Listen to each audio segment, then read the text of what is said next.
What is a mirror? By definition, it is a reflecting surface made of glass with a metallic backing. This 20 by 50 inch piece I have installed and documented on the New York City High Line has proven to be much more. The piece was installed and documented for approximately 1 hour per day over 5 days in April 2011. While a traditional mirror is often used in the privacy of one's own home, this public installation has exposed a community to the continually recording eye. I first started using mirrors in fall of 2010 for a photographic series based on illusion. While executing that series, an entirely new idea was reflected my way. As I carried my mirror from location to location, I continually noticed people staring at their own reflection. People would point, fix their appearance, and most commonly ask to take a photograph.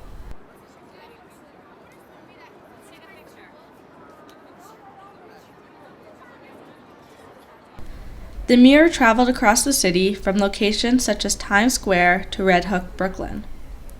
My favorite place of all was the New York City High Line. There was a different reaction to the mirror in this highly touristy location. People felt more comfortable exploring the mirror as it blended in among the many art installations featured up there.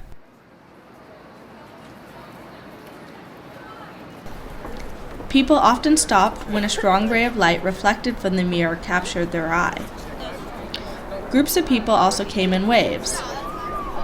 Once a few people were gathered around the mirror, people began to line up for their turn. Many people tried to figure out what the mirror was reflecting. A tree? A cityscape? The clear blue sky? The answer was nothing. Just a pure experiment to see how people can draw their own conclusions. Most commonly, people stopped to take photographs. The High Line, with a large population of tourists and artists, provided a sense of acceptability for filming and image taking. This allowed people to freely walk up to the mirror with everything from a professional SLR to a cell phone camera and capture their reflected appearance. Some people simply stopped to fix their hair or make a sarcastic remark about how they looked that day.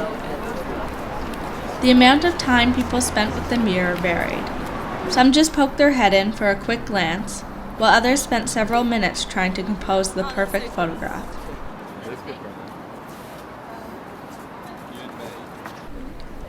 The idea of the mirror is to observe and film the range of reactions generated from the simplicity of placing this inanimate object in a given setting.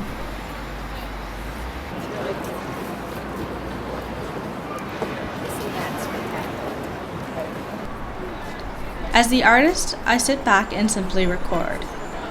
I am often distant from the mirror, so others are oblivious to the recording. I'm reluctant in answering questions as it forces communities of people to work together to create meaning and understanding, or perhaps even leave them questioning. It was important to film the entire process to expose the community as a whole. The continual attraction to this reflective object creates a unified rhythm. Person after person after person stopping to observe. This project posed several challenges along the way. This delicate piece of mirror often chipped and was once completely stepped on. I became close friends with the gentleman that sold me the mirror as I returned several times to repair and trim it. Another challenge was working with the High Line Patrol. I was often asked on busy days to move my mirror to a quieter area of the High Line.